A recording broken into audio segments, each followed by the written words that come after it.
Nahihirapan na akong mag-budget dito sa bahay. Hindi mo nga ako binibigyan dyan sa pamamasada mo eh. Bakit?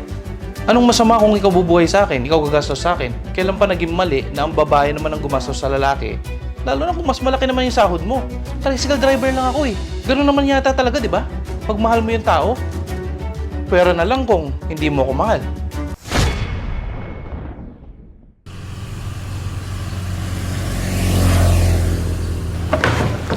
Babe, Oo. pahingi ako 500. 500? Ang laki naman yata nun. Para saan? Kasi si paring Joel, birthday niya ngayon. Ngayon mag-aambagan yung tropa. Tapos doon na lang daw kami sa bahay nila tatagay. Teka, tatagay na naman, Kevin. Parang kahapon lang tumagay ka, tapos ngayon may hangover ka pa nga eh. Tatagay ka ulit? Kaya nga kami tatagay para mawala yung amats ko, di ba? Sige na, pahingi ng pera. Wala akong pera, tumigil ka nga dyan. Tsaka, saan ba yung pera mo dun sa pamamasada? Nasaan na yun? Babe, kulang pa nga yung boundary ko dun eh. Sige na, ipapahiya mo ba ako? Alam mo, hindi ko maintindihan. Bakit ka ba sumasama sa mga ganyang klaseng tao? Tapos, magiinom kayo, wala ka namang pangambag. Babe naman, alam mo namang lagi kitang pinagyayabang sa tropa. Teacher ka. Hindi ka lang matalino, maganda, marami ka pang kita. O para naman sa akin, tricycle driver lang ako. Pupulahin mo pa ako. Kevin, kung masipag ka lang, malaki naman sana ang kikitain mo sa pamamasada eh. Ay, ang dami mo nang sinasabi, ang haba-haba na ng usapan. Ano ba? Bibigyan mo ba ako o ipapahiya mo ako sa mga kaibigan ko? Andyan, sa bag ko, kunin mo. 500 lang ha. Yun. Ang bayad pa Ang natin dami ng pa kasing kuryente, iba sinasabi. dyan. Oo. Kevin, 500 lang ha. Oo, 500 lang. Siguraduhin mo ha. Alis na ako, babe, ha? Love you. Umuwi ka agad ha. Oh.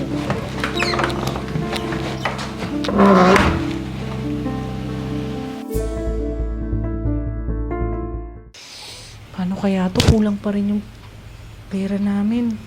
Teka, baka si kuya may alam na racket. Hello kuya, kamusta?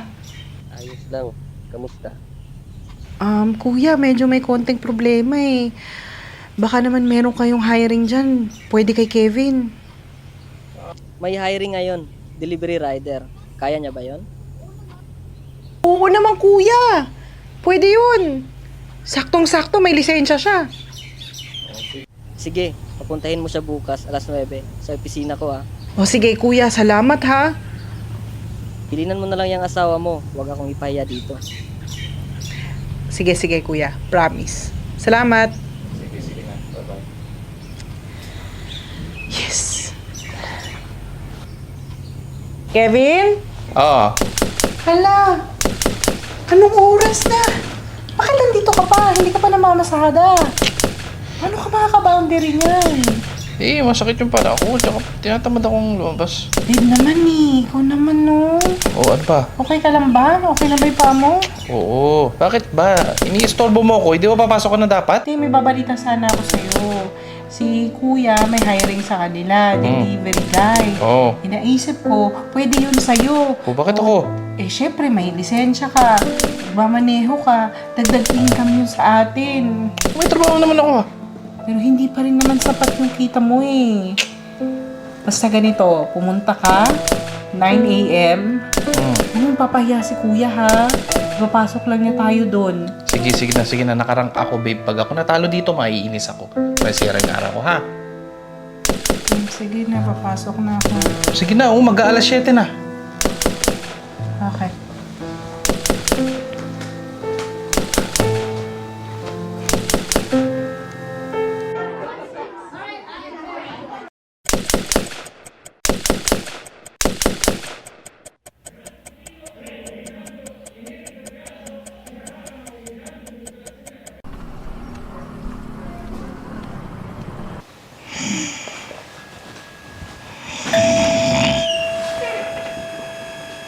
Babe?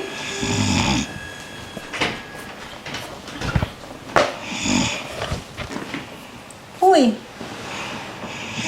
Uy.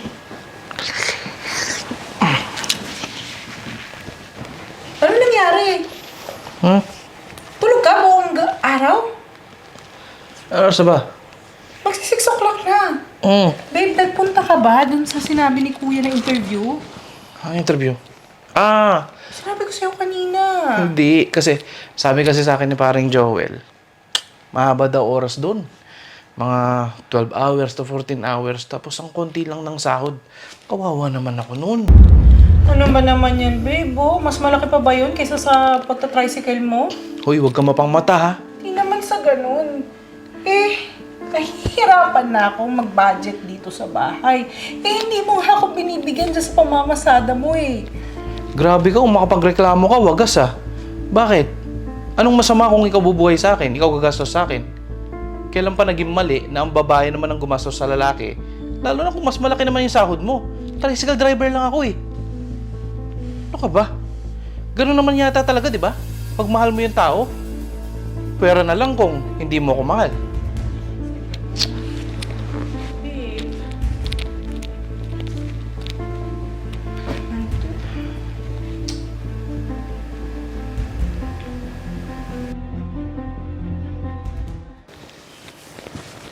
Dito. Hi, babe. Hello!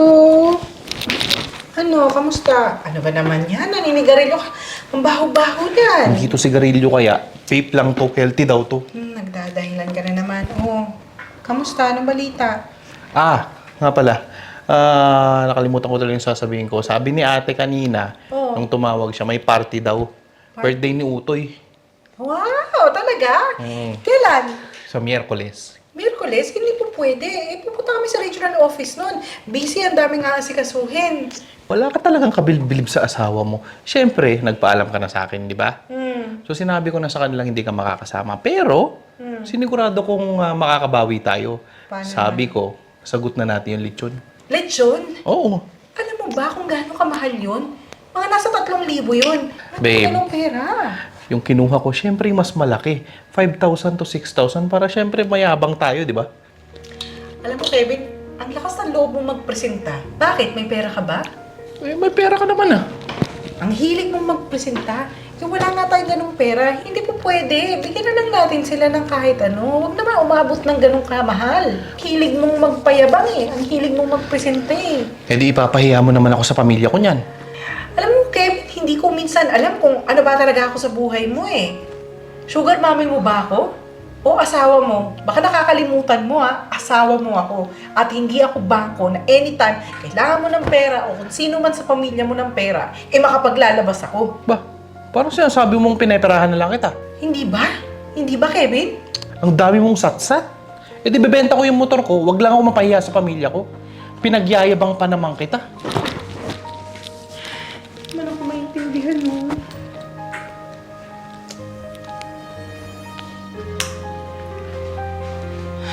Ano ba naman to? Kawawa naman yung asawa ko. Nasigawan ko. Kawawa naman. Di bale, ganito na lang. Kaya naman natin ayusin yung budget eh. Bigay na lang natin yung pang-birthday para okay kami. Sige, sana ba yun? Babe? Babe? Si parang Joel?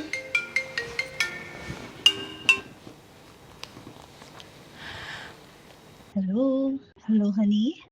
Gising ka pa ba? Excited na kasi ako sa Wednesday eh. Dadalhin ko yung paborito mong swimsuit na lagi mong pinapasuot sa akin. Hello? Hello? Andiyan ka pa ba? Honey, are you there? Una sa lahat, hindi ito ang honey mo. Ako yung asawa na nilalandi mo. At meron akong tip sa'yo. Babaeng malanding haliparot ka. Kung ayaw mo maiskandalo, ibablock mo na tong number na to, hindi ka na makikipagkita sa asawa ko. Naintindihan mo?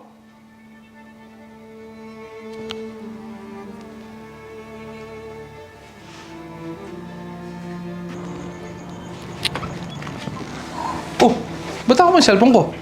Oh, eto ang cellphone mo. Oh. Sa dinami-dami na pwede mong lokohin, ako pa talaga? Ha, Kevin? Bakit? Ano nangyari? Anong nangyari, ha? Yang paring Joel mo tumawag sa cellphone mo. Excited nang magkita kayo. Susuot daw niya yung paborito mong bathing suit. O sino yon?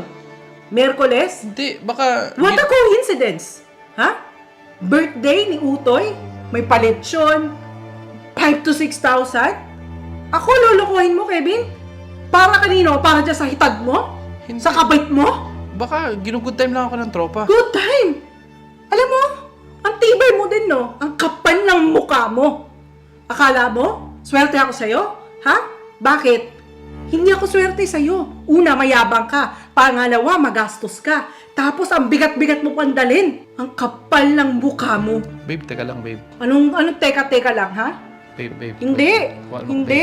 Babe. Hindi. Sandali. Huwag mo nga akong hawakan eh. Di ba? Mahal kita kahit wala kang pera. Tinanggap kita. Mahal kita eh. Sa totoo lang, ha? Matalino ko, pero pagdating sa'yo, bobo ko. Hindi na to po pwede. Hindi na. Nakausap ko na sila dati. Okay? Kung ako sa'yo, umalis ka lang sa bahay na to. Dahil hindi ko alam kung anong pwede niyang gawin sa'yo.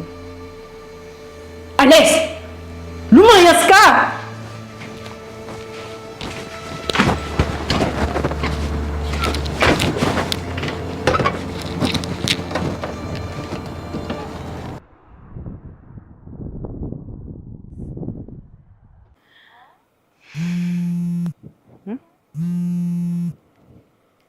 Yes, Dad.